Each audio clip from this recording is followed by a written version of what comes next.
by Par Lumber. When you hear that chainsaw revving, you know it's nothing but good things for the Oregon State Beavers. They go down to San Jose State and open up the 2023 season with authority, taking down the Spartans 42-17, 1-0 in the Pac-12, as good as you can be after week one. Welcome into Talkin Beavers. I'm AJ McCord alongside the voice of the Beavers, Mike Parker, and Jason Jean-Baptiste, defensive end for Oregon State, 2001-2003. You guys, when we talked about what to look for this Oregon State team in 2023, they answered every question in their season opening win. Mike, I want to start with you. Just first impressions of this 2023 squad. AJ, no question about it. There's always a certain element of uncertainty with new faces, a new season, and the rollout of 2023 with all of the excitement around it. It was so great to see the team take the field amidst all of the distractions that have been coming their way and the national scene and all of the chatter about realignment and where the Beavers are going to go. It was clear that they just were on a mission to go down and put all of that aside and play their best possible football. Now, you talk about all three phases. One phase wasn't quite as good as the others. That's being addressed this week in earnest ahead of the home opener. But offensively, the way they function, defensively, with some question marks over their heads going into the year, it was beautiful to see them answer those, as you said, emphatically, leaving no doubt about it. Leaving no doubt about it at all. I think one of the things that I think as any Beaver believer would say is that the way that they came out with the laser focus from the very beginning. I mean, there was no letdown, whether it was in the second half or in the second quarter or even in the fourth quarter. They came out with the mission, and when you have the same mission from the top all the way down, I think you saw exactly what that leads to. From the defensive standpoint, offensive standpoint, you had a lot of new faces, and each of those faces played really well, which was incredibly impressive considering all the distractions that they have. And you could tell that they weren't worried about that. They were focused on the mission at hand, and the mission at hand was to win against San Jose State and win, like you said, emphatically.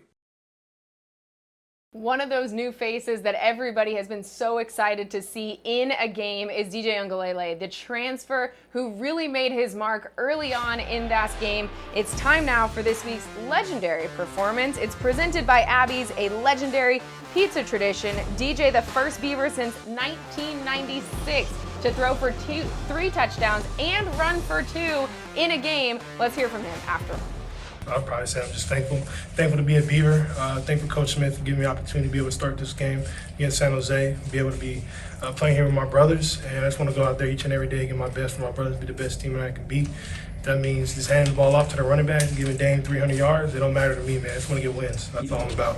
His performance on the field, his attitude afterwards, you guys, this is every single Oregon State Beavers dream to hear DJ talk about this. Jason, I want to talk with you first. Just what was most impressive to you about DJ's game in week one? Well, first and foremost, let me just say that I am now a bona fide believer in DJU. Let me tell you what, I mean, here's someone who comes into this program, highly touted, coming out of Clemson, has all this emotion, all this stress over trying to impress people, and impress us he did. I mean, he stood from the pocket, he had a clean pocket to throw from, he showed his accuracy. We always knew that he had a big arm, but the accuracy in which he displayed throughout the course of the game was truly impressive. Not only that, but the way that he spoke after the game, saying that he doesn't mind if he has to turn around and hand the ball to Damian Martinez 20 plus times, as long as they have the win. That's what is most important. And for him to have that understanding just shows his composure, his experience, and his leadership. And that, to me, is exactly what the Beavs need in order to continue doing well within the pack. And Jason and AJ, the physical tools were clearly on display, but I'm not sure that the Beavers unveiled everything in their playbook in terms of the really deep shots downfield. The most impressive throw of the day was also the most impressive play by the offensive line. The magnificent 6 seconds of standing, looking, didn't get happy feet. Said afterwards in an eloquent moment by the young man, he said, I had time to make a sandwich back there, and so with apologies to the great Dave Niehaus, the late great, the next time he's doing that, I'm going to say break out the rye bread and the mustard. It's time for DJ to throw a touchdown pass. I mean, it was amazing to watch, and I think I even said during the call, The longest time I've ever seen a quarterback have. And that's not hyperbole, folks. AJ, Jason, that's the most time. Yeah. Jason, I don't know about you. You've played a lot more football and seen it.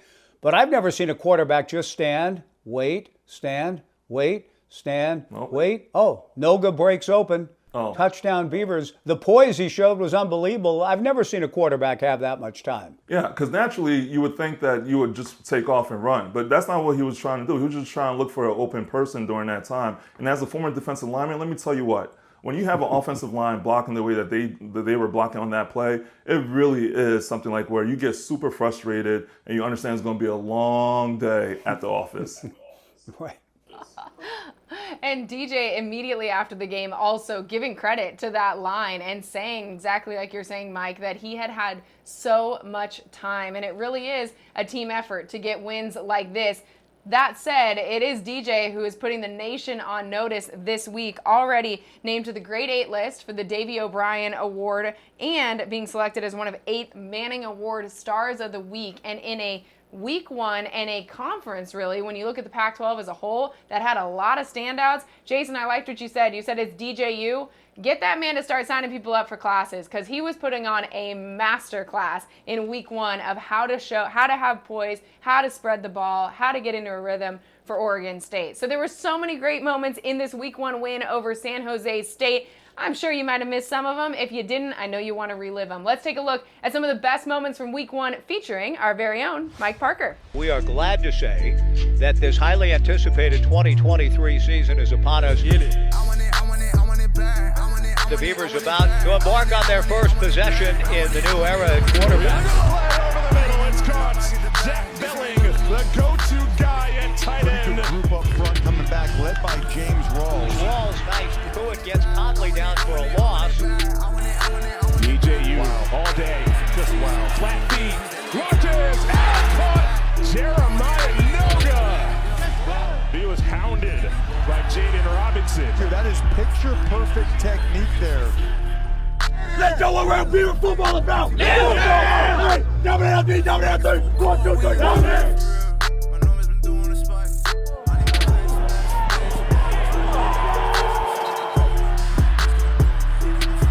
Pressure coming, has a man wide open. Anthony Gould caught. Touchdown Beavers. DJ Uwe under the lay is throwing darts. And DJ's going to sneak in and take it straight in. He's way in the end zone. Touchdown Beavers. Have such a perfect offensive and defensive system for who they are. They know exactly who they are and what they want to look like and what they should be. Jonathan Smith has this program in a good spot. They make a great impression in a season-opening dominant performance. Those tracks, second straight sack. That ball might have been out. McCartney with the peanut punch there. Very good win for the Beavs. They're 1-0.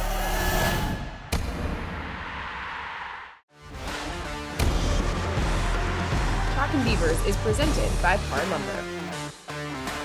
Let's talk about Defensive Drive, brought to you by Capital Toyota, your way on the Parkway. Here's inside linebacker Easton Mascarenas Arnold right after the game. Yeah, that's a standard, right? Like, we're not comparing ourselves to nobody else. We Oregon State defense. You can see on film, we put on our tape, the way we fly around, with the energy we bring, like that's who we are. I think that's what we got over every other team in this conference, and that's why we stand on my line. More things you love to hear. Am I right, Jason? Absolutely. And here's the thing that I love about what he said too, is that, like, you know, this has become the standard. And you want to know what else has become the standard?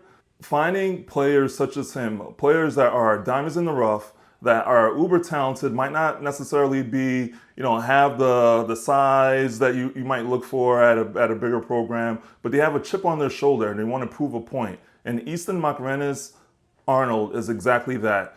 Trent Bray was able to find this guy, put him on the field, put him in a position to be productive, and productive he has become. Coming to the season, he was one of the players that I really look forward to seeing playing a little bit more often. And I tell you, Mike, I think we found a good one in him. Absolutely. And Trent Bray, like many coaches, is not necessarily effusive in praise of his own players or even singling people out in this team. That it's a team concept that, as we've talked about earlier, DJ and others spread all of the love around to their teammates and just want to win.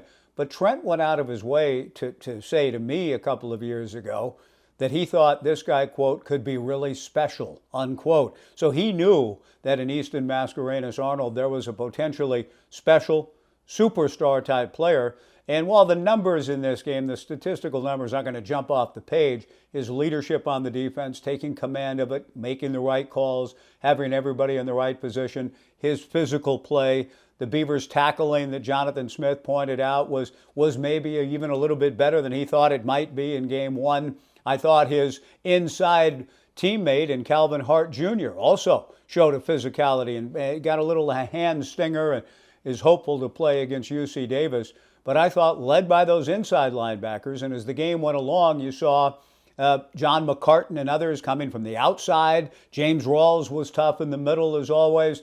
And Jason, I thought the cornerback play, physical, good coverage. Tyrese Ivey Jr. got hit for a few penalties, but I liked his aggressiveness.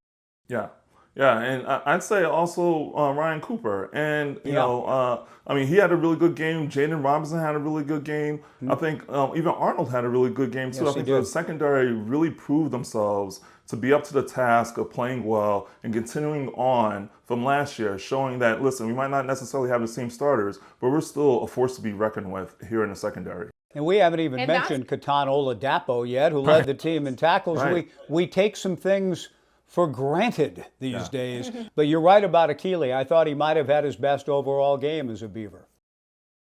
Well, and Mike, you talk about Oladapo. He, after the game, was the one that impressed me the most because it was his confidence. He said, I have 100% confidence in our guys, have 100% confidence in our playmakers, and 100% confidence in our coaches. And to me, that was the most impressive thing about that defense in week one. When you're filling so many holes, there can be some tentativeness with the new players. Where do I fit? Is this where I should go? How do I need to play? There was none of that in week one. Every single player knew their assignment. They knew each other's assignment. They played off of each other well. To me, that was one of the most impressive parts of that defense and their opening weekend against San Jose State. Absolutely. And you're right. And it's the aggressiveness with which they play from day one. Trent Bray, since he got the job, I think he's been the coordinator now for 18 games as a D coordinator. And over that 18-game stretch, Trent Bray and that defense that the guys buy into and believe in is the number one total defense in the Pac-12. All I was going to say is that there's a quiet belief within that defensive, locker room and defensive, when they meet together, that they know that they're good. They don't have to talk about it. They let their play do the talking for them. And that, to me, is the trueness of what it is to be a Beaver, is that you don't have to talk about it. Just let your play, talk for you.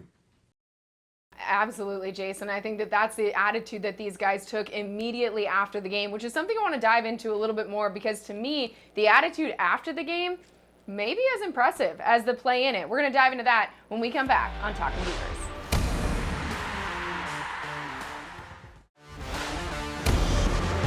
Talkin Beavers is presented by Par Lumber.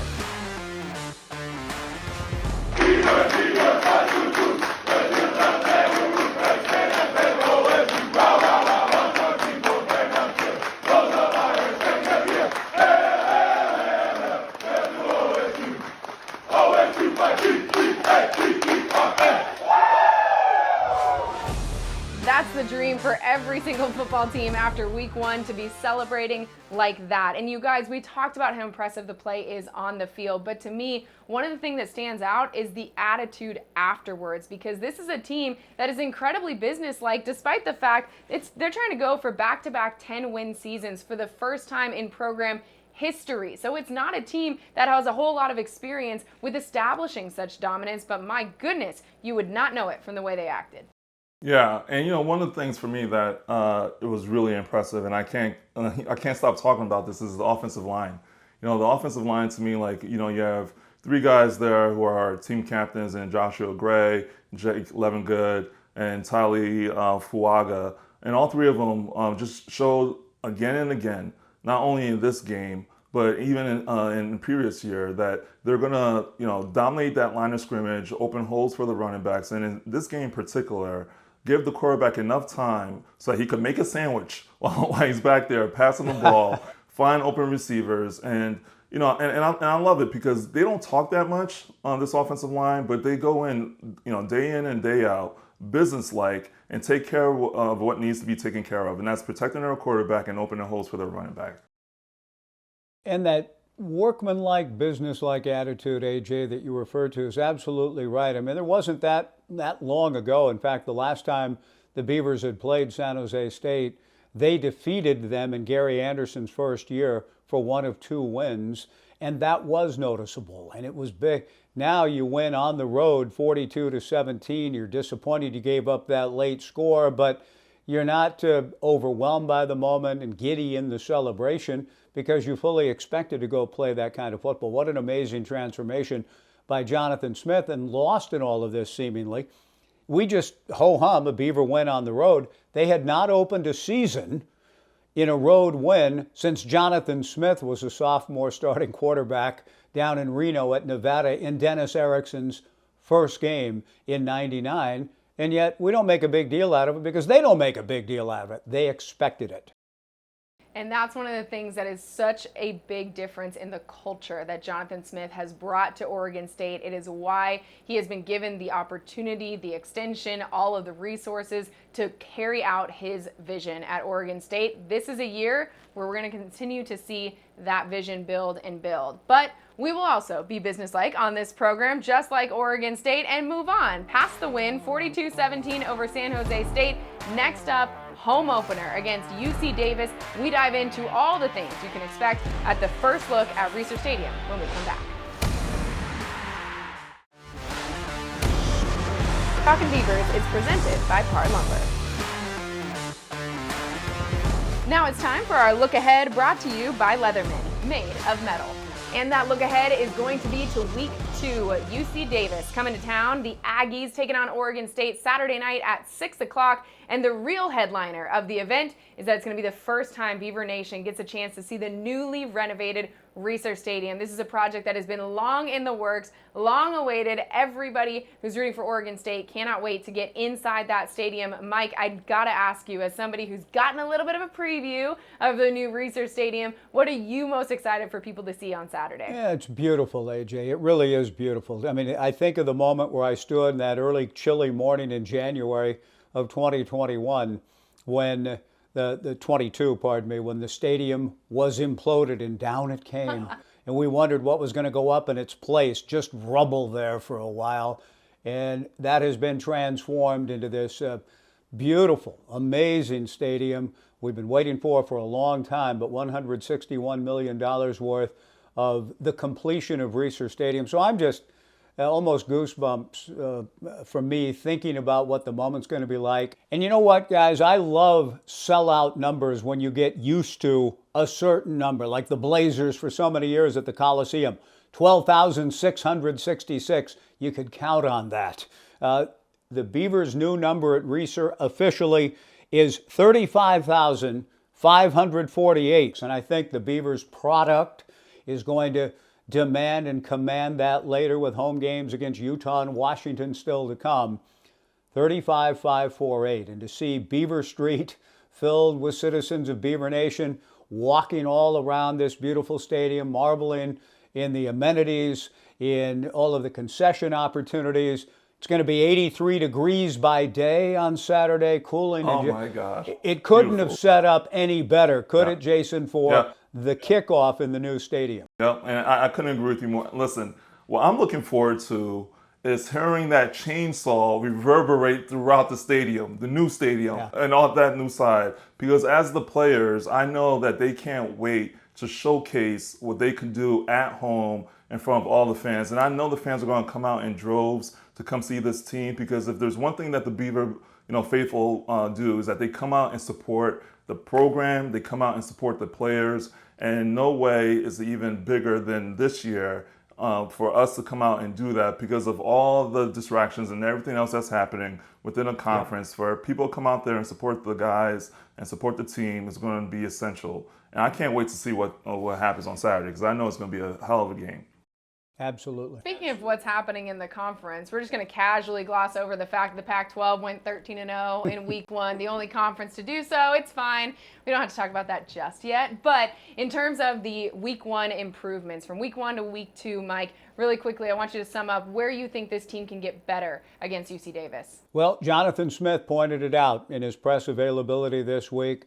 The special teams, which have been very good, Jake Cookus, the coordinator, maybe even in the midst of all of us celebrating a 42-17 win, he and his players and coaches were going to work on, we got to clean some things up in the punt game. Now, you hope maybe not to have to test it out too often against UC Davis Saturday night in terms of how many times do you line up to punt. They need to improve a little bit there. And I'm also curious just to see, they handled Chevin Cordero, who really, at times, riddled USC's defense. They shut him down. 143 yards passing, got 3 sacks on him, got a little more pressure late. But they're dealing with the Big Sky's best quarterback in Miles Hastings, who threw for 3,048 last year, does not turn the ball over, makes good decisions, takes good care of the ball. So historically, we've seen Big Sky teams come into Reser Stadium and give some good Beaver teams some trouble. And Dan Hawkins, an outstanding coach,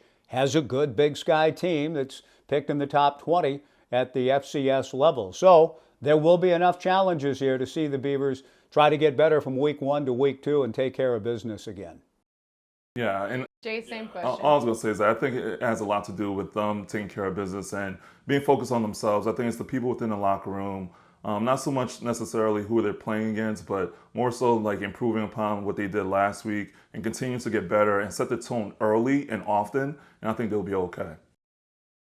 I think you're probably right. It's so much fun to talk about this week 1 win. Let's hope we get another chance to talk about another win in week 2. But for now, thank you so much for joining us on Talkin Beavers. I'm AJ McCord for Mike and Jason. Hope you guys have a great week, and we'll talk to you next week.